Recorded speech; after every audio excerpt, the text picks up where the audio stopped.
Hello दोस्तों, I am professor Anup Kumar, government polytechnic Raghopur Supaul से। तो आज हम स्टार्ट करते हैं डिजिटल इलेक्ट्रॉनिक्स वन, जो आपके फोर्थ सेमेस्टर डिप्लोमा सिलेबस में इलेक्ट्रॉनिक्स ब्रांच के सिलेबस में है ये। तो स्टार्ट करने से पहले यूनिट वन में जो भी हम digital to binary, binary to digital, decimal, decimal to binary, hexadecimal to octal, octal to hexadecimal, hexadecimal to binary, decimal किसी में भी कन्वर्ट करने के लिए हमें पहले समझना पड़ेगा कि बाइनरी कोड क्या होता है, डेसिमल कोड क्या होता है, हेक्साडेसिमल क्या होता है, ऑक्टेल क्या होता है। फिर उसके बाद हम पढ़ेंगे 2s कॉम्प्लीमेंट। तो उसमें भी कॉम्प्लीमेंट क्या होता है। कॉम्प्लीमेंट में होता है 2s complement, 1s complement, 8 complement, 7s complement, 16 complement, 15 complement. तो बहुत सारे कॉम्प्लीमेंट होते हैं। तो वो कॉम्प्लीमेंट क्यों होता है और कहाँ इसका यूज है। जैसे माइक्रो प्रोसेसर में 2s कॉम्प्लीमेंट का यूज है, ठीक है। तो बाइनरी में 0 और 1, बस पूरे के पूरे डिजिटल इलेक्ट्रॉनिक्स और पूरा का पूरा कंप्यूटर जो है, सारा का सारा कंप्यूटर सॉफ्टवेयर, वो सारा का सारा किस पे डिपेंड करता है, 0 और 1, यानी कि ऑन और ऑफ। 0 का मतलब ऑफ कंडीशन, 1 का मतलब ऑन कंडीशन। तो इसी ऑन ऑफ, इसी बाइनरी पे पूरा का पूरा यूनिवर्सल गेम आज के डेट में इम्प्लीमेंट हो रहा है। तो ठीक है, हम आगे बढ़ते हैं। तो आगे बढ़ने से पहले हम डिजिटल इलेक्ट्रॉनिक्स स्टार्ट करने से पहले हम समझ लेते हैं कि क्या होता है इलेक्ट्रॉनिक्स, इसका यूज क्या है। और उसको पढ़ने से पहले हमें ट्रांजिस्टर को पढ़ना बहुत ज़रूरी है कि ट्रांजिस्टर कितने प्रकार के होते हैं, ट्रांजिस्टर का यूज क्या है एम्पलीफिकेशन पर्पस के लिए और स्विचिंग पर्पस के लिए। तो एम्पलीफिकेशन पर्पस के लिए क्या करते हैं, उसके लिए क्या कंडीशन होना चाहिए ट्रांजिस्टर का, स्विचिंग पर्पस के लिए क्या कंडीशन होना चाहिए, जैसे ऑन और ऑफ जो है, तो उसके लिए सेचुरेशन मोड होता है, कट ऑफ मोड होता है। एम्पलीफिकेशन के लिए एक्टिव मोड होता है ना, और एक होता है रिवर्स एक्टिव मोड। तो एक डिजिटल इलेक्ट्रॉनिक्स में ऐसा कौन सा डिवाइस है, ऐसा कौन सा टॉपिक है जहाँ पे हम ट्रांजिस्टर के चारों का चारों मोड, जैसे कि रिवर्स एक्टिव, एक्टिव, सैचुरेशन और कट ऑफ, ये चारों मोड का यूज होता है। तो वो हम आगे पढ़ेंगे लॉजिक फैमिली में, ठीक है। तो ये जो और हम आगे पढ़ेंगे कि नैंड गेट, गेट सारे गेट पढ़ते हैं हम लोग। और आप ट्वेल्थ में जो 12 करके डिप्लोमा कर रहे होंगे, तो ऑब्वियसली वो लोग गेट पढ़ के आए होंगे कि AND gate, NAND gate, NOR gate, XOR gate, NOR gate, NOT gate, AND gate. तो ये सब गेट बनते कैसे हैं, तो वो लॉजिक फैमिली जब हम पढ़ेंगे तो उस पर हम बताएंगे कि हम कैसे नैंड गेट बनाते हैं, TTL NAND gate, ECL NAND gate, ECL NOR gate, है ना, आरटीएल, डीटीएल, है ना, टीटीएल, ये सब हम एसटीएल, है ना, high threshold logic family, STL. तो वो सब हम आगे पढ़ेंगे, ठीक है। वो बहुत इंपॉर्टेंट टॉपिक है जो आपके एमटेक लेवल पे भी वो उस पर थेसिस भी किया जा सकता है कि वो सीमोस से जब आप बनाते हैं हम, तो सीमोस और एडवांस हो गया, है ना। तो मॉसफेट, कॉम्प्लीमेंट्री मॉसफेट जब यूज करते हैं सीमोस, तो वो और एडवांस वर्जन है। तो वो और अभी तो सब बना हुआ है, लेकिन उस पर भी थेसिस बहुत जारी है, कंटिन्यू। तो हम स्टार्ट करने से पहले डिजिटल इलेक्ट्रॉनिक्स, तो आप जानते ही हैं कि इलेक्ट्रॉनिक्स डिवाइस जो होता है वो डेली लाइफ में हम लोग यूज करते हैं, ठीक है। इसमें दो कैटेगरी होते हैं, इसको दो कैटेगरी में इलेक्ट्रॉनिक डिवाइस को बांटा गया है। एक तो एनालॉग इलेक्ट्रॉनिक डिवाइस और एक डिजिटल इलेक्ट्रॉनिक डिवाइस, ठीक है। तो डिजिटल वर्ड जो होता है वो तो समझ ही रहे, 0 और 1 जो कंप्यूटर में यूज करते हैं, कैलकुलेटर में, तो वो सब में हम टेलीविज़न, वीडियो गेम, जितना सॉफ्टवेयर डिवाइस है वो सब में डिजिटल जो है 0 और 1 जो 7 सेगमेंट डिस्प्ले में शो करता है ना। जैसे ऑन ऑफ होता है, तो 7 सेगमेंट डिस्प्ले क्या है कि 7 एलईडी लगा हुआ है, और वो 7 एलईडी अगर सातों को सातों ऑन है यानी कि 0, है ना। 7 सेगमेंट आप पढ़िएगा आगे चलकर कि 7 सेगमेंट क्या होता है, उसका डिस्प्ले बनाते कैसे हैं, ठीक है। तो वो सब दिखाएंगे बाद में आपको, ठीक है। तो डिजिटल का कहाँ पे यूज है, रडार है, नेविगेशन में, है ना, सैटेलाइट में यूज करते हैं, मिलिट्री सिस्टम में यूज करते हैं, कंट्रोल सिस्टम, कम्युनिकेशन सिस्टम। तो ये एक डायग्राम है जो एनालॉग सिस्टम को दर्शाता है कि एनालॉग सिस्टम कैसा होता है और डिजिटल सिस्टम कैसा होता है। तो ये मेरा एनालॉग सिस्टम है जो कंटिन्यूअस टाइम के साथ सिग्नल वेरी कर रहा है, और कंटिन्यूअस ग्राफ को दिखा रहे हैं। लेकिन डिजिटल सिग्नल में क्या है कि एक पार्टिकुलर टाइम पे वो सिग्नल प्रजेंट है, ठीक है। तो ये हो गया डिजिटल सिग्नल, और ये हो गया लेफ्ट साइड में मेरा एनालॉग सिग्नल। इसका एडवांटेज कहाँ कहाँ पे है इलेक्ट्रॉनिक्स, डिजिटल सिस्टम का इलेक्ट्रॉनिक्स एप्लीकेशन में क्या एडवांटेज है? एक तो इजी टू डिजाइन हो जाता है, फिर लेस अफेक्टेड बाय नॉइस से बहुत कम अफेक्टेड होगा, स्टोरेज कैपेसिटी अच्छा होता है और कॉस्ट लो होता है, एक्यूरेसी अच्छा होता है और प्रिसीजन होता है, प्रोग्रामेबल होता है और बहुत अच्छा इफ़िशियंट होता है। तो ये तो मेरा था कि बेसिक इलेक्ट्रॉनिक्स डिजिटल डिवाइस जो है वो है क्या, है ना। अब आते हैं हम बीजेटी। क्या होता है बीजेटी? Bipolar junction transistor. ये बाईपोलर क्या है समझ रहे होंगे आप लोग, पढ़ के आए होंगे थर्ड सेम में। बाईपोलर यानी कि दो पोलर, है ना, एक तो एन टाइप और पी टाइप दोनों हो जिसमें, तो होल और इलेक्ट्रॉन का प्रेजेंस जहाँ पर हो, यानी कि वो बाईपोलर डिवाइस हो गया। यानी कि जैसे कि मॉसफेट में भी होल और इलेक्ट्रॉन दोनों होते हैं, लेकिन किसका डोमिनेटिंग है? जैसे यहाँ पे होल के कारण भी करंट फ्लो करता है और इलेक्ट्रॉन के कारण भी करंट फ्लो करता है, तो वो हो गया बाईपोलर नेचर। तो bipolar junction transistor that is BJT. इसको 1947 में इन्वेंट किए थे William Shockley, Barton and Bardeen, ठीक है। ये तीनों मिलकर इस ट्रांजिस्टर का इन्वेंशन किए थे 1947 में। ट्रांजिस्टर जो है वो करेंट कंट्रोल डिवाइस है। वो भी ट्रांजिस्टर कौन सा? Bipolar junction transistor. लेकिन अगर फील्ड इफेक्ट ट्रांजिस्टर की बात की जाए तो वो होता है वोल्टेज कंट्रोल डिवाइस। मैंने नीचे लिख रखा है ब्रैकेट के अंदर कि वोल्टेज कंट्रोल डिवाइस कौन कौन सा है? वैक्यूम ट्यूब, एफईटी और ओपेम। ओके,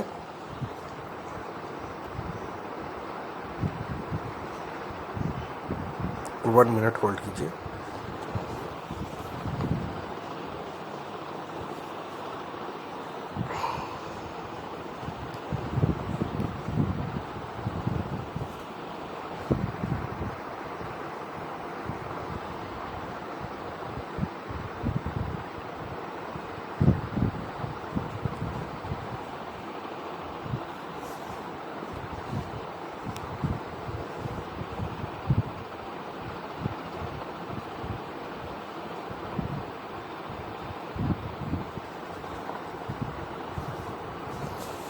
ठीक है, तो बीजेटी जो है बाईपोलर जंक्शन ट्रांजिस्टर, वो लो इनपुट रेजिस्टेंस डिवाइस है जो लेस देन 100 इनपुट रेजिस्टेंस लो होता है। इंटरनल पावर कंजम्पशन इसका हाई होता है लेकिन एफईटी का लो होता है। ये बाईपोलर डिवाइस है ना। Having majority and minority carrier होता है इसका। नॉइसी डिवाइस होता है due to presence of minority carrier, यानी कि अगर एन और पी है तो अगर वो एनपीएन ट्रांजिस्टर है ना, एक एनपीएन होता है, एक होता है पीएनपी ट्रांजिस्टर। तो इस पे एनपीएन ट्रांजिस्टर में है तो एनपीएन ट्रांजिस्टर में माइनॉरिटी कैरियर ये हो गया और ये हो गया मेरा मेजोरिटी कैरियर, ठीक है। और पीएनपी में पी मेरा हो गया मेजोरिटी और एन हो गया minority.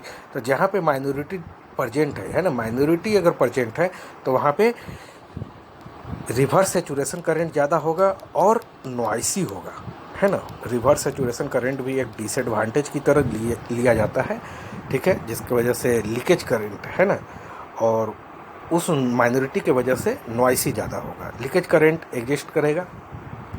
Temperature effect is more and thermal stability less होगा, है ना। हाई टेम्परेचर पे थोड़ा सा बैड इफेक्ट देगा, टेम्परेचर इफेक्ट भी मोर होगा इसका।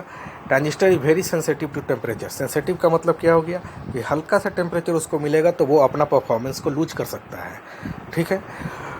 गेन बैंडविड्थ प्रोडक्ट जो होता है वो कांस्टेंट होता है। गेन बैंडविड्थ प्रोडक्ट मतलब कि गेन जो मान लीजिए हम 10 गेन है मेरा और बैंडविड्थ हो गया मेरा 1 मेगाहर्ट्ज, ठीक है। तो ये जो हमेशा कांस्टेंट होगा, यानी कि किसी ट्रांजिस्टर का 10 इंटू 1 मेगाहर्ट्ज है तो नेक्स्ट ट्रांजिस्टर का क्या होगा 100 इंटू, इसमें क्या हो जाएगा, इसमें जैसे ये एग्जांपल थोड़ा आसान लेते हैं, 1 इंटू 10 मेगाहर्ट्ज, है ना। तो अभी भी क्या हो गया, दोनों का गेन बैंडविड्थ प्रोडक्ट कांस्टेंट है ना। यहाँ पे 10 गेन था, 1 गेन है 1 मेगाहर्ट्ज या 10 मेगाहर्ट्ज, तो गेन बैंडविड्थ प्रोडक्ट जो होता है वो सेम होता है।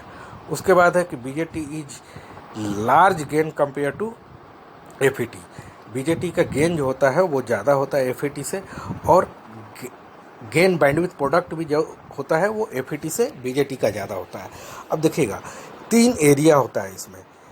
बीजेटी दो तरह के डिवाइस होते हैं, एन पी एन और दूसरा होता है पी एन पी। ठीक है, अब ये मेरा डिवाइस हो गया बीजेटी, है ना। ये इमीटर साइड हो गया, बेस हो गया, और ये हो गया कलेक्टर साइड। तो यहाँ पे लिखा हुआ है इमीटर, बेस, कलेक्टर। ठीक है, तो देखिएगा यहाँ पे डायग्राम में भी मैंने एरिया को थोड़ा सा मतलब स्पेसिफाई किया आपको समझने के लिए। तो एरिया को ध्यान से देखिएगा। कलेक्टर का एरिया जो है वो बड़ा लिया है, माने कि कलेक्शन वहाँ पे ज़्यादा होना चाहिए, कलेक्शन ज़्यादा से ज़्यादा होना चाहिए, जिसकी वजह से एरिया यहाँ पे ज़्यादा लिया है मैंने। बेस विथ, जितना बेस का विथ जितना कम से कम हो, क्योंकि यहाँ पे डिप्लेशन लेयर जो बनता है वो जितना कम से कम बेस के अंदर प्रेजेंट हो वो बेस्ट डिवाइस होगा, क्योंकि वो पूरा का पूरा मेजोरिटी कैरियर ट्रांसफ़र हो जाएगा इमीटर टू कलेक्टर। ठीक है, ये इमीटर है जहाँ पे हम देते हैं इनपुट और यहाँ से आउटपुट लेते हैं। ये हो गया बेस कंट्रोल के लिए। अब आते हैं emitter, base, collector. Doping profile जो है इमीटर का वो हाई होगा, क्योंकि यहाँ पे सबसे ज़्यादा हम डॉपिंग देंगे, यहाँ से कलेक्ट लेंगे। तो यहाँ से जो डॉपिंग हाई दे रहे हैं और यहाँ पे कलेक्ट ले रहे हैं, तो कुछ ना कुछ रिकम्बाइन हो जाएगा। रिकम्बाइन यानी कि यहाँ पे अगर एन है, ये पी है और ये एन है, तो ये एन पूरा का पूरा यहाँ ट्रांसफ़र होना चाहिए। लेकिन कुछ पी यहाँ पे माइनॉरिटी कैरियर है, तो यहाँ का इलेक्ट्रॉन जब यहाँ से होते हुए गुजरेगा तो यहाँ का इलेक्ट्रॉन इस होल के साथ रिकम्बाइन हो जाएगा, और रिकम्बाइन होकर वहाँ पे इलेक्ट्रॉन का प्रेजेंस कम कर देगा कलेक्टर साइड पे। तो कुछ कम हो जाएगा, जिसकी वजह से यहाँ पे तो हाई डॉपिंग होता है, लेकिन यहाँ पे मॉडरेट डॉपिंग हो जाता है, यानी कि कुछ कम हो जाता है। और यहाँ पे लाइटली डॉप होगा, मीडियम एरिया होगा, और यहाँ पे कलेक्टर का लार्ज एरिया होगा और बेस का स्मॉल एरिया होगा। ठीक है, अब देखिए कि बीजेटी का नाम बाइपोलर जंक्शन ट्रांजिस्टर क्यों पड़ा। तो सबसे पहले कि यहाँ पे दो जंक्शन होता है। ठीक है, दो जंक्शन होंगे, जैसे यहाँ पे एक जंक्शन यहाँ बना इमीटर जंक्शन और दूसरा कलेक्टर जंक्शन। ठीक है, ये इमीटर जंक्शन है और ये है मेरा कलेक्टर जंक्शन। जंक्शन जहाँ पे डिप्लेशन लेयर क्रिएट हो, यानी कि पी और एन डिवाइस, ये है मेरा पी टाइप डिवाइस और ये है एन टाइप डिवाइस। ये दोनों आपस में जो डिप्लेशन लेयर बनाते हैं यही होता है ना जंक्शन। ठीक है, और मान लीजिए जंक्शन का पोटेंशियल जो है वो 0.7 वोल्ट है, यानी कि ये सिलिकॉन टाइप डिवाइस है। ये कौन सा डिवाइस है? Silicon type. अब यहाँ पे हम कितना पोटेंशियल देंगे, यहाँ पे हम कितना पोटेंशियल देंगे कि ये डिवाइस मेरा ऑन हो जाए, है ना। तो 0.7 से अगर ज़्यादा पोटेंशियल देंगे तो ये डिप्लेशन लेयर को हटा देगा, डिप्लेशन लेयर पूरा का पूरा ख़त्म हो जाएगा और मेरा करंट पास होना स्टार्ट हो जाएगा। ठीक है, यानी कि वो ऑन स्टेट में हो जाएगा। तो ये तो मैंने डायोड के बारे में बताया। तो उसी तरह यहाँ पे हम कह सकते हैं, प्रैक्टिकली नहीं, हम ये कह सकते हैं कि यहाँ पे दो डायोड का बैक टू बैक कनेक्शन किया हुआ है। ये पी है, ये एन है, ये पी है। मान लीजिए ये पीएनपी ट्रांजिस्टर है। तो एक तो डिप्लेशन लेयर ये बना, दूसरा डिप्लेशन लेयर ये बना, ये पीएन और ये एनपी। तो कह सकते हैं बैक टू बैक दो डायोड का कनेक्शन किया हुआ है, लेकिन प्रैक्टिकली पॉसिबल नहीं है। ये हम ऐसे ही समझाने के लिए आपको बोला है। तो पीएनपी पीएनपी का डॉपिंग किया हुआ है और दो जंक्शन बनता है, एक इमीटर जंक्शन और एक कलेक्टर जंक्शन। तो दो जंक्शन हो गया, इसलिए इसको कहते हैं बाइपोलर जंक्शन ट्रांजिस्टर। ठीक है, अब आते हैं कि व्हाट इज बीजेटी। बीजेटी एक तो 3 लेयर डिवाइस हो गया, इमीटर, कलेक्टर और बेस। ठीक है, इमीटर, कलेक्टर और बेस। इसको 3 पर्पज़ के लिए यूज करेंगे, एम्पलीफिकेशन पर्पज़ के लिए, सैचुरेशन और कट ऑफ। अब बताइएगा स्विचिंग के लिए क्या होता है। स्विचिंग के लिए सैचुरेशन और कट ऑफ ही होता है ना। सैचुरेशन का मतलब क्या हो गया? ट्रांजिस्टर ऑन स्टेट, और कट ऑफ के लिए क्या हो गया? Transistor off state. तो ये मेरा हो गया स्विचिंग पर्पज़ के लिए ये दो कंडीशन होना चाहिए, सैचुरेशन और कट ऑफ मोड। अब ट्रांजिस्टर तीनों वर्क करता है, एम्पलीफिकेशन, सैचुरेशन और कट ऑफ। हम देखेंगे आके कि कौन सा किस तरह का प्रोसीजर अपनाएंगे कि एम्पलीफिकेशन बनेगा, वो सैचुरेशन के लिए क्या करेंगे और कट ऑफ के लिए क्या करेंगे। ठीक है, why emitter is always forward bias for amplification purpose. Amplification purpose के लिए हम फॉरवर्ड ब्यास में ही क्यों रखते हैं, है ना, इमीटर को। तो क्योंकि हमको मेजॉरिटी कैरियर जो है वो सारा का सारा ट्रांसपोर्ट हो जाए कलेक्टर के पास, इसलिए रखते हैं। सिंपल, क्योंकि सारा का सारा यहाँ पे ट्रांसपोर्ट हो जाए है ना, इसके थ्रू सारा का सारा कलेक्टर के पास चला जाए, इसलिए हम फॉरवर्ड ब्यास में रखते हैं।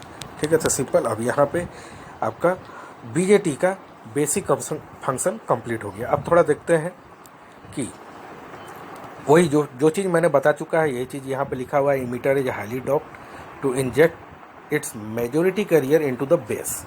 Emitter is provided with medium area. Base is lightly doped to reduce the recombination in the base region. अब देखिएगा, ये है मेरा इमीटर, बेस और कलेक्टर। यहाँ पे हम लाइटली डॉप इसलिए करते हैं क्योंकि ज़्यादा से ज़्यादा रिकॉम्बिनेशन जो होता है, यहाँ पे रिकॉम्बिनेशन होकर जो यहाँ से ये इलेक्ट्रॉन है और यहाँ पे होल है, यहाँ पे इलेक्ट्रॉन है, तो इलेक्ट्रॉन जो यहाँ से यहाँ जाएगा तो यहाँ का यहाँ जब गुजरेगा तो यहाँ पे तो होल है ना, क्योंकि एन पी एन, तो इलेक्ट्रॉन अगर यहाँ से, ये एन का मतलब इलेक्ट्रॉन, पी का मतलब होल और एन का मतलब इलेक्ट्रॉन, तो इलेक्ट्रॉन जब यहाँ से गुजरेगा तो यहाँ पे तो होल है, तो होल और इलेक्ट्रॉन आपस में रिकॉम्बाइन होगा, तो वो रिकॉम्बाइन को कम किया जाए जिसके वजह से बेस का एरिया हम कम रखेंगे। ठीक है, तो बेस का एरिया कम रखेंगे तो होल का रिकॉम्बिनेशन, होल और इलेक्ट्रॉन का रिकॉम्बिनेशन बेस के अंदर कम होगा और वो डिवाइस मेरा बेस्ट बनेगा।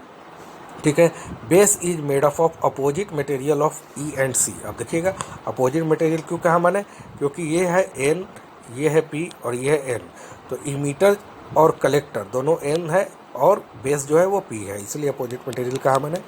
Base is provided with the smallest area to reduce the transit time. Transit time को रिड्यूस करेंगे, क्यों, क्योंकि रिकॉम्बिनेशन रेट कम होगा वहाँ पे। ठीक है, रिकॉम्बिनेशन, बेस इलेक्ट्रॉन होल का रिकॉम्बिनेशन कम होगा बेस के अंदर, due to base with small, है ना, बेस का विथ कम रखेंगे इसलिए। ठीक है, collector is provided with large area. Collector का एरिया ज़्यादा रखेंगे हम, है ना, कलेक्टर का एरिया ज़्यादा रखेंगे, क्यों, क्योंकि हीट डिसिपेशन को ओवरकम किया जा सके। आई स्क्वायर आर लॉस, जो जिसको पावर लॉस कहते हैं, आई स्क्वायर आर लॉस को ही पावर लॉस कहते हैं, वो लॉस कम से कम हो, है ना, इसलिए कलेक्टर का बेस एरिया, कलेक्टर का एरिया ज़्यादा रखते हैं। अब देखिए, दो तरह का जंक्शन होता है बाइपोलर जंक्शन ट्रांजिस्टर में, है ना, एक तो होता है जे और जेई और जेसी। अब देखिएगा, इमीटर जंक्शन और कलेक्टर जंक्शन, ध्यान से देखिएगा कि इमीटर जंक्शन अगर दोनों इमीटर जंक्शन और कलेक्टर जंक्शन दोनों अगर रिवर्स ब्यास हो, हम देखेंगे कि रिवर्स ब्यास कैसे देखते हैं, फॉरवर्ड ब्यास कैसे पहचानें कि ये फॉरवर्ड ब्यास है। ठीक है, रिवर्स ब्यास और फॉरवर्ड ब्यास को हम पहचानने के लिए बताएंगे आपको। ठीक है, तो अगर दोनों जंक्शन रिवर्स ब्यास हो यानी कि वो कट ऑफ रीजन में है, दोनों अगर फॉरवर्ड ब्यास में हो तो सैचुरेशन रीजन में है, दोनों अगर एक फॉरवर्ड एक रिवर्स में है, यानी कि इमीटर जंक्शन अगर फॉरवर्ड में है, इमीटर फॉरवर्ड और ये रिवर्स में है तो एक्टिव, अगर दूसरा मतलब इमीटर जंक्शन रिवर्स में है और कलेक्टर जंक्शन फॉरवर्ड में है तो वो कौन सा होगा, रिवर्स एक्टिव मोड। अब थोड़ा सा हम देखते हैं, पावर डिसिपेशन जो होता है वो क्या होता है, collector current into VCE। VCE यानी कि कलेक्टर टू इमीटर जो वोल्टेज प्रोड्यूस हो रहा है वो, है ना, तो ये हो गया power dissipation. Cut off region के लिए क्या होगा, सैचुरेशन रीजन के लिए क्या होगा और एक्टिव रीजन के लिए क्या होगा, तो इसको हम ध्यान से थोड़ा देखते हैं। कट ऑफ रीजन यानी कि ट्रांजिस्टर ऑफ कंडीशन में है, जैसे ही ऑफ कंडीशन में है यानी कि करंट तो प्रोवाइड करेगा नहीं, ओपन सर्किट हो गया ना ऑफ का मतलब, तो ओपन सर्किट हो गया यानी कि करंट जीरो है वहाँ पे, तो जहाँ पे ओपन सर्किट हो गया वहाँ पे पोटेंशियल मैक्सिमम है ना, पैरेलल में जो मैंने अप्लाई किया वो सारा का सारा पैरेलल में ओपन सर्किट में ले लेंगे उसको, तो वोल्टेज तो यहाँ मैक्सिमम आ गया लेकिन करंट यहाँ पे मेरा जीरो है क्योंकि कट ऑफ रीजन यानी कि ओपन सर्किट। ठीक है, तो पावर डिसिपेशन जीरो ना, क्योंकि पावर डिसिपेशन क्या होता है, IC इंटू V, तो यहाँ पे IC zero, power dissipation zero, तो कट ऑफ रीजन में power dissipation zero. Saturation region में जो IC जो होता है वो मिनिमम होता है और VCE जो होता है वो भी कम होता है 0.2 के बराबर।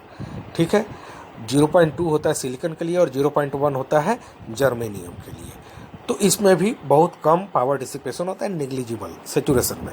ठीक है, अब एक्टिव रीजन में मैक्सिमम होता है क्योंकि करंट IC करंट माने कलेक्टर करंट भी मीडियम होता है ऑलमोस्ट, और VCE भी मीडियम होता है, इसलिए ये तीनों में अगर कंपैरिजन किया जाए तो इसका पावर डिसिपेशन जीरो, मिनिमम और मैक्सिमम एक्टिव मोड में। ठीक है, अब थोड़ा सा यहाँ पे उल्टा है, देख लीजिएगा टेबल जो बनाया हुआ है ना, ये टेबल जो मैंने बताया है वो सारा का सारा है, लेकिन इसमें आपको कंपटीशन पॉइंट ऑफ व्यू से, अगर ऑब्जेक्टिव पॉइंट ऑफ व्यू से देखा जाए तो इसमें से बहुत सारे क्वेश्चन आपको आसानी से मिल जाएंगे। किसी भी कंपटीशन एग्जाम में भी बहुत आसानी से इसमें क्वेश्चन मिल जाएंगे। जैसे कि कॉन्फ़िगरेशन है मेरा, कॉमन इमीटर कॉन्फ़िगरेशन। कोई ट्रांजिस्टर, आप ट्रांजिस्टर थर्ड से में पढ़े होंगे, common emitter transistor, common collector transistor और कॉमन बेस ट्रांजिस्टर। ठीक है, ये 3 तरह का कॉन्फ़िगरेशन आप पढ़े होंगे। तो कॉमन इमीटर नाम से ही सुनिए, कॉमन इमीटर, इमीटर को कॉमन कर दिया। कॉमन का मतलब ग्राउंड कर दिया, उसको ग्राउंड से कनेक्ट कर दिया मैंने। ठीक है, कॉमन कलेक्टर मतलब कलेक्टर को कॉमन कर दिया मैंने। कॉमन बेस यानी कि बेस को मैंने कॉमन कर दिया। ठीक है, तो अब यहाँ देखिएगा, कॉमन इमीटर, इमीटर तो मेरा कॉमन है ना, ग्राउंडेड है। ठीक है, तो इमीटर कॉमन कौन सा हो गया, इमीटर। कॉमन कलेक्टर में कॉमन कौन गया, कलेक्टर। कॉमन बेस में बेस। ठीक है, तो आप समझ गए कि कॉमन टर्मिनल कौन सा हो गया। अब इनपुट टर्मिनल और आउटपुट टर्मिनल कौन सा हो गया, कॉमन इमीटर। ठीक है, तो हमेशा ये बात एक ध्यान रखिए कि कभी भी कलेक्टर पे इनपुट नहीं दे सकते हैं, है ना। ये आपका कंपटीशन या इंटरव्यू में डायरेक्ट क्वेश्चन पूछ देते हैं कि कॉन्फ़िगरेशन में 3 तरह के कॉन्फ़िगरेशन बहुत आसानी से, बहुत अच्छे से आपको डीप मिले जाएंगे। पहले पूछेंगे ट्रांजिस्टर में कितने कॉन्फ़िगरेशन होते हैं, तो 3 कॉन्फ़िगरेशन आप अच्छे से बताइएगा भी कि common emitter, common collector, common base. उसके बाद बोलेंगे कि कौन सा ऐसा टर्मिनल है जहाँ पे इनपुट नहीं देते हैं। ठीक है, तो वो होता है कलेक्टर रीजन। कलेक्टर रीजन पे इनपुट नहीं देते हैं, हम बताएंगे क्यों नहीं देते हैं। और दूसरा ये भी पूछेंगे कि ठीक है, आउटपुट कहाँ से नहीं लेते हैं, तो वो बेस टर्मिनल, बेस टर्मिनल से हम आउटपुट नहीं लेते हैं, तो वो भी बताएंगे हम आपको। तो अभी देखिए, कॉमन इमीटर यानी कि बेस से इनपुट देंगे, कलेक्टर से आउटपुट लेंगे, और इमीटर तो मेरा कॉमन है ही। कॉमन कलेक्टर, बेस से इनपुट लेंगे, इमीटर से आउटपुट लेंगे, और कॉमन कलेक्टर यानी कि कलेक्टर तो कॉमन है ही।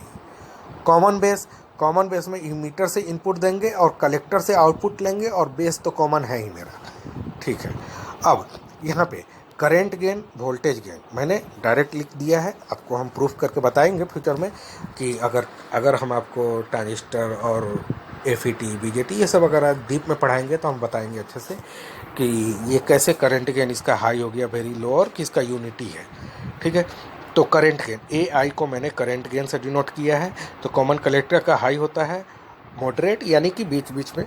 ठीक है, और वेरी हाई होता है कॉमन कलेक्टर का, और यूनिटी यानी कि लेस देन 1, जैसे कि 0.98, 0.99, है ना। और प्रैक्टिकली हम लोग 0.99, 0.98 लेते हैं, लेकिन आइडियली हम लोग कह देते हैं यूनिटी। यूनिटी यानी कि मतलब 1। ठीक है, वेरी लो होता है ना, कॉमन बेस का करंट गेन। उसका जस्ट रिवर्स ले लीजिए, कॉमन बेस का वोल्टेज गेन वेरी हाई होगा, यूनिटी होगा किसका, कॉमन कलेक्टर का, और मॉडरेट होगा कॉमन इमीटर का। उसी तरह पावर गेन सारे का मॉडरेट होता है ना, सारे का लगभग बराबर मॉडरेट, है ना। इनपुट रजिस्टर, कॉमन इमीटर का मॉडरेट है ना, हाई रहेगा, बहुत ज़्यादा हाई नहीं। बहुत ज़्यादा हाई किसका होगा, कॉमन कलेक्टर का, और कॉमन बेस का लो होगा। उसका जस्ट रिवर्स ले लीजिए आउटपुट रेजिस्टेंस का। अगर इसका वेरी लो है कॉमन बेस का तो वेरी हाई होगा इसका। अगर इसका वेरी हाई है कॉमन कलेक्टर का इनपुट रेजिस्टेंस तो वेरी लो होगा आउटपुट रेजिस्टेंस, है ना। ये सब प्रूफ किया हुआ है ना, बाद में हम बताएंगे अगर फ्यूचर में हम आपको ट्रांजिस्टर बहुत अच्छे से पढ़ाएंगे तो। ठीक है, और कॉमन इमीटर का लगभग ये होता है। और प्रैक्टिकली भी हम बताएंगे कि प्रैक्टिकल रेंज इसका कितना होता है। कभी कभी एग्जाम में हाई लो ऑप्शन नहीं रहेगा, सीधे एक रेंज दे देगा, या रेंज नहीं दे के ऐसे लिख देगा कि 1 मेगाहर्ट्ज, 100 मेगाहर्ट्ज, 100 किलोहर्ट्ज, 1000 किलोहर्ट्ज, इसमें से कॉमन इमीटर का इनपुट रेजिस्टेंस कौन सा होगा। तो हम आपको प्रैक्टिकल रेंज बताएंगे, वो आपको पकड़ना आसान होगा। कभी कभी क्या होता है कि स्टैंडर्ड, जैसे गेट एग्ज़ाम हो गया, इंजीनियरिंग सर्विसेज एग्ज़ाम हो गया, कोई भी इसरो, बार्क, ये सब स्टैंडर्ड क्वेश्चन बनाते हैं ना। ऐसा नहीं कि कोई भी क्वेश्चन लिए उसका रिजल्ट कुछ भी हो, ऐसा नहीं। अगर कॉमन बेस का अगर करंट गेन यूनिटी होता है तो वो ट्रांजिस्टर का कॉन्फ़िगरेशन इस तरह से सेट करेंगे कि उसका जो रिजल्ट आएगा कॉमन बेस का करंट गेन का, जो रिजल्ट आएगा वो यूनिटी ही आएगा, यूनिटी से कम आएगा। ऐसा कॉन्फ़िगरेशन, रजिस्टेंस, इनपुट, आउटपुट, इस तरह से कॉन्फ़िगरेशन सेट करेंगे कि उसका कॉमन बेस का करंट गेन जो 1 से आएगा, 1 से कम आएगा। ऐसा नहीं कि कुछ भी आ रहा है 1 से ज़्यादा आएगा, नहीं। स्टैंडर्ड डिवाइस बनाते हैं वो लोग, है ना। कोई भी कंपटीशन एग्जाम होता है, कोई भी फर्जी एग्जाम होता है, उसका बात अलग है। कि कोई भी कम्पिटिटिव एग्जाम जो स्टैंडर्ड एग्जाम होते हैं, इसरो बार्क हो गए, तो वो सब बहुत स्टैंडर्ड क्वेश्चन बनाएंगे। तो आपको कभी कभी क्या होता है कि सॉल्व करने का ज़रूरत नहीं है, एक डिवाइस दे देंगे, ट्रांजिस्टर का कॉन्फ़िगरेशन दे देंगे, बोलेंगे कि इसका कॉमन, पहले बोल देंगे कि करेंट गेन क्या होगा इसका, सीधा सिंपल बोल देंगे कि करेंट गेन क्या होगा, और बहुत बड़ा डिवाइस दिया हुआ है, तो अब बोलेंगे करेंट गेन क्या होगा। अगर वो डिवाइस पहचान गया कि ये कॉमन कलेक्टर, कॉमन बेस या कॉमन इमीटर है, तो डिवाइस सब पहचान गए कि ये कॉमन बेस ट्रांजिस्टर है, तो कॉमन बेस ट्रांजिस्टर है और सिंपल कॉन्फ़िगरेशन दिया हुआ है, और तो कॉमन बेस है, तो 100% श्योर है आप कि या तो 1 होगा या 1 से कम होगा, है ना। तो ऑप्शन पहचान लीजिए। अगर सारे के सारे 1 से कम दिए हुए हैं तब तो आपको सॉल्व करना पड़ेगा, है ना। तो ठीक है, वो तो अगर टफ क्वेश्चन को टफ बनाना रहता है तो ऐसा करते हैं, वरना कंपटीशन एग्जाम में आपका मतलब स्टैंडर्ड माइंड आपका कितना सोचता है हाई क्वालिटी का, वो सब देखते हैं, है ना। उतना लेंदी क्वेश्चन नहीं बनाता कि बैठ के चारों ऑप्शन को मिलाइए, चेक कीजिए, ठीक है। आउटपुट रेजिस्टेंस हो गया, इनपुट रेजिस्टेंस हो गया। अब आते हैं फेज शिफ्ट। फेज शिफ्ट जो होता है सारा का 0 होता है ना। ये हो गया करंट फेज शिफ्ट और वोल्टेज फेज शिफ्ट, ठीक है। लेकिन कॉमन इमीटर में वोल्टेज का फेज शिफ्ट 180 डिग्री होता है और करंट का फेज शिफ्ट 0 डिग्री। ध्यान दीजिएगा, टोटल फेज शिफ्ट 6 तरह के होते हैं, है ना। 3 कॉन्फ़िगरेशन है, तो 2 हो गया करंट और वोल्टेज, 2 हो गया 0 0। इसमें भी वोल्टेज और करंट 0 0, लेकिन इसमें वोल्टेज में तो 180 डिग्री है और करंट में 0 डिग्री। ध्यान दीजिएगा कि आपका इंटरव्यू में क्वेश्चन पूछेगा कि कौन से ऐसे कॉन्फ़िगरेशन है जिसका फेज शिफ्ट जो होता है वो चेंज हो जाता है, यानी कि इनपुट दिए आप कुछ और 180 डिग्री का फेज शिफ्ट करके आपका आउटपुट आ जाएगा, ठीक है। तो वो कौन से कॉन्फ़िगरेशन होता है, कॉमन इमीटर। तो फटाक से क्वेश्चन पूछ देंगे कि वो कौन से करंट में होता है या वोल्टेज में होता है, तो आपको बताना है कि वो वोल्टेज में होता है। करंट में 0 फेज शिफ्ट, जिस ढंग का इनपुट दे रहे हैं उसी पैटर्न में आपको आउटपुट मिलेगा, कोई फेज शिफ्ट में चेंज नहीं होगा। वो मैग्नीट्यूड चेंज होगा, अलग बात है, ठीक है, टाइम चेंज होगा, अलग बात है, लेकिन फेज शिफ्ट चेंज नहीं होगा। फेज शिफ्ट सिर्फ और सिर्फ कॉमन इमीटर में चेंज होता है, वो भी किस में, वोल्टेज में, ठीक है। एप्लीकेशन, कॉमन इमीटर का एप्लीकेशन क्या है, ये इसको मल्टी स्टेज एम्पलीफायर में यूज करते हैं, पावर एम्पलीफायर में यूज करते हैं। कॉमन कलेक्टर का इसको वोल्टेज बफर कहते हैं। वोल्टेज बफर का मतलब क्या होता है, सिंपल, थोड़ा सोच रहे होंगे आप।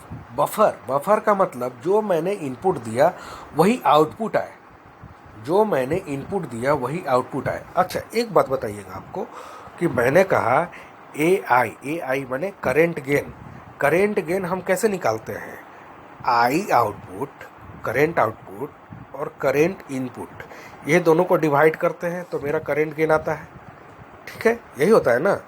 अब बताइएगा, उसी तरह अगर वोल्टेज गेन कहा जाए तो वोल्टेज आउटपुट और वोल्टेज इनपुट, ठीक है। अब बताइए मैंने यहाँ पे क्या लिखा है, वोल्टेज बफर है ना, ये वोल्टेज बफर है। वोल्टेज बफर किसको कह रहा है मैं, कॉमन कलेक्टर को। अब बताइएगा यहाँ पे कॉमन कलेक्टर का वोल्टेज गेन कितना है, यूनिटी है ना, 1 है, यानी कि ये वोल्टेज गेन कितना है, 1 है, यानी कि आउटपुट और इनपुट लगभग बराबर है, तभी ना 1 आ रहा है ना। यानी कि जो इनपुट दिया वही आउटपुट आ रहा है, यानी कि बफर हो गया वो। और वो कौन सा बफर है, common collector, voltage buffer. Voltage gain 1 है ना, तो वोल्टेज बफर। लेकिन अगर कॉमन बेस में देखिए, कॉमन बेस में करंट गेन 1 है, यानी कि इसको क्या कहेंगे, करेंट बफर कहेंगे इसको। यानी कि जो आउटपुट है वही मेरा इनपुट आ रहा है, तभी तो करेंट गेन ए आई जो है वो 1 आया, है ना। करेंट गेन 1 आया, यानी कि आई आउटपुट और आई इनपुट बराबर ए आई बराबर 1, यानी कि ये दोनों इक्वल होगा, तभी तो, ठीक है। तो इसलिए, और इसको इम्पीडेंस मैचिंग में यूज करते हैं कॉमन कलेक्टर को, और हाई फ्रीक्वेंसी एम्पलीफिकेशन में किसको यूज करते हैं, करेंट कॉमन बेस को।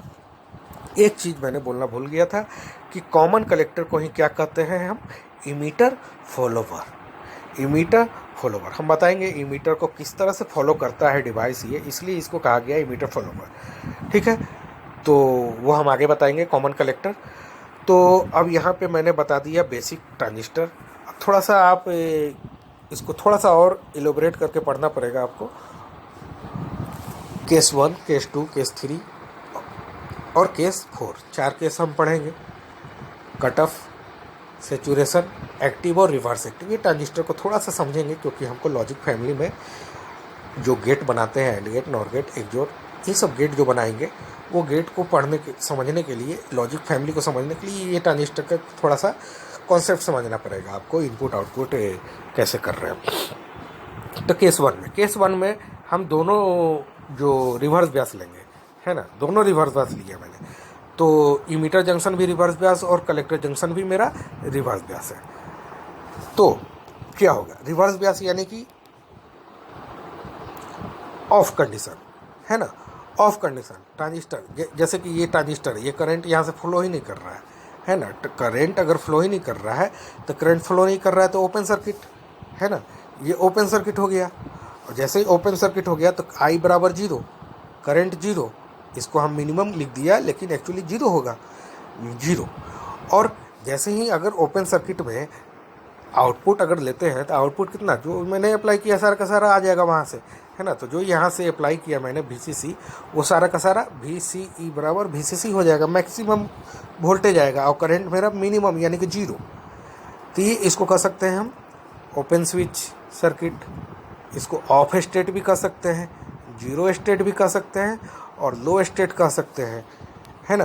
तो इसको कह सकते हैं कि ओपन सर्किट है, यानी कि बाइनरी का वैल्यू जो है बाइनरी 0 कह सकते हैं, बाइनरी 0, जहाँ पे ऑफ है यानी कि 0 कह सकते हैं। तो इसको y=0 मैंने नाम दे दिया। अब आते हैं सेकंड केस में। सेकंड केस में इमीटर जंक्शन फॉरवर्ड ब्यास और कलेक्टर जंक्शन रिवर्स ब्यास है ना।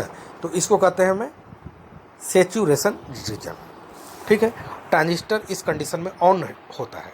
ऑन कैसे होता है, करंट जो होता है मैक्सिमम फ्लो करेगा, मैक्सिमम फ्लो करेगा यानी कि पूरा का पूरा ये इमीटर और कलेक्टर आपस में शॉर्ट हो गया और करंट फ्लो कर रहा है ना, ये एज ए वायर की तरह बिहेव कर रहा है, करंट मैक्सिमम फ्लो कर रहा है। तो करंट मैक्सिमम फ्लो कर रहा है तो उसके क्रॉस से करंट अगर मैक्सिमम फ्लो कर रहा है तो इसके अंदर कोई रेजिस्टेंस, निग्लिजिबल रेजिस्टेंस होगा, है ना, बहुत कम ड्रॉप कर रहा होगा, क्योंकि ड्रॉप, वोल्टेज का ड्रॉप कब होगा, जब रेजिस्टेंस हाई रहेगा तब ना। तो रेजिस्टेंस यहाँ पे बहुत कम है, इसलिए यहाँ पे वोल्टेज ड्रॉप भी जो होता है वो बहुत कम होता है। VCE, कलेक्टर टू इमीटर जो वोल्टेज ड्रॉप होता है VCE, वो बहुत कम होता है, 0.2 वोल्ट। और करंट का फ्लो मैक्सिमम होगा, है ना, मैक्सिमम, ठीक है। तो ये हो गया, ये as a short circuit switch होगा, ऑन स्टेट। इसी को वन स्टेट भी कहेंगे, है ना, बाइनरी में इसको 1 कहेंगे, ठीक है। इसी को हाई स्टेट, और इसको बाइनरी में अगर 1 स्टेट कर रहे हैं यानी कि y=, इसका आउटपुट में हम y=1 लेंगे और ऑफ स्टेट में y=0 लेंगे, ठीक है। तो इसको हम आगे अच्छे से इलोबरेट करेंगे, बहुत ज़रूरी है ये, क्योंकि लॉजिक फैमिली में जब हम पढ़ेंगे तो इसका कॉन्सेप्ट बहुत बार यूज करेंगे हम, ठीक है। अब इसमें 2 कंडीशन होता है। अगर दोनों, जैसे दोनों जंक्शन है, दोनों फॉरवर्ड ब्यास में, दोनों फॉरवर्ड ब्यास में है, लेकिन किसी एक जंक्शन का अगर पोटेंशियल ज़्यादा है, किसी एक जंक्शन पे उस पोटेंशियल ज़्यादा है, तो वो कौन सा सेचुरेशन होगा। तो अगर VE जो है वो VC से ज़्यादा है तो फॉरवर्ड सेचुरेशन रीजन, और VC अगर VE से ज़्यादा है तो रिवर्स सेचुरेशन रीजन ट्रांजिस्टर, ठीक है। तो ये इसरो का क्वेश्चन है, गेट में भी आया हुआ है ये, ठीक है। अब आते हैं थर्ड, अगर एक फॉरवर्ड है दूसरा रिवर्स है तो वो एक्टिव रीजन होता है, इसको फॉरवर्ड एक्टिव रीजन कहते हैं, जिसको एम्पलीफिकेशन में यूज करते हैं, ठीक है। फिर एक होता है JE रिवर्स और दूसरा फॉरवर्ड होगा तो वो होगा रिवर्स एक्टिव मोड। 2 तरह के ट्रांजिस्टर होते हैं, NPN और PNP, इसका स्ट्रक्चर इस तरह से है। कलेक्टर, बेस, इमीटर, ठीक है। यहाँ पे एरो इमीटर की तरफ गया है और यहाँ पे इमीटर से एरो अंदर की तरफ आ रहा है, ठीक है। यहाँ पे एरो अंदर जा रहा है और यहाँ पे एरो बाहर आ रहा है। तो वो हम बताएंगे करंट का फ्लो का है। ये यहाँ से यहाँ करंट फ्लो कर रहा है, फ्लो ऑफ करंट है, यहाँ पे इस तरह से फ्लो कर रहा है, ठीक है। ये थोड़ा पढ़ लीजिएगा आप। तो ये मैंने आज का लेक्चर 1 कंप्लीट कर दिया है। अब हम पढ़ेंगे सारा कन्वर्जन, जो बाइनरी पहले पढ़ेंगे, बाइनरी क्या होता है, ऑक्टल क्या होता है, डेसिमल क्या होता है, हेक्साडेसिमल क्या होता है। फिर उसको आपस में कन्वर्जन पढ़ेंगे कि binary to decimal, decimal to binary, octal to hexadecimal. फिर हम कॉम्प्लीमेंट पढ़ेंगे, ठीक है। कॉम्प्लीमेंट में भी बहुत सारे कॉम्प्लीमेंट होता है। उसके बाद हम कुछ कॉन्सेप्ट पढ़ेंगे, जैसे ग्रे कोड होता है, BCD कोड होता है ना, एक्सिस कोड होता है। तो ये सारे कोड पढ़ेंगे। ग्रे कोड में 2 तरह के होते हैं, वो भी अब पढ़ेंगे अच्छे से। तो आगे पढ़ाने से पहले हम ये कहेंगे कि आप अच्छे से रिवाइज कीजिएगा और अच्छे से समझिएगा। थोड़ा फास्ट मैंने बोला है क्योंकि ऑनलाइन है, वीडियो बनाना पड़ता है। तो आप थोड़ा पॉज करके भी पढ़ सकते हैं, इसको लिखिएगा, नोट्स बनाइएगा प्रॉपर। मैंने तो ऐसे PDF भेज चुका हूँ, तो प्रॉपर नोट्स बनाइएगा, और नहीं तो इसको प्रिंट भी कर सकते हैं आप, मैंने PDF भेज चुका है, ठीक है। तो अपने राइटिंग में नोट्स बनाइएगा तो ज़्यादा बेनिफिट होगा, क्योंकि आपको अपने राइटिंग में रिवाइज करने में आसानी होता है। और लाइफ टाइम के लिए ये सब टेक्निकल तो हमेशा काम आएगा, ऐसा चीज़ है, ठीक है। तो मेहनत कीजिए, पढ़िए अच्छे से। All the best, thank you so much.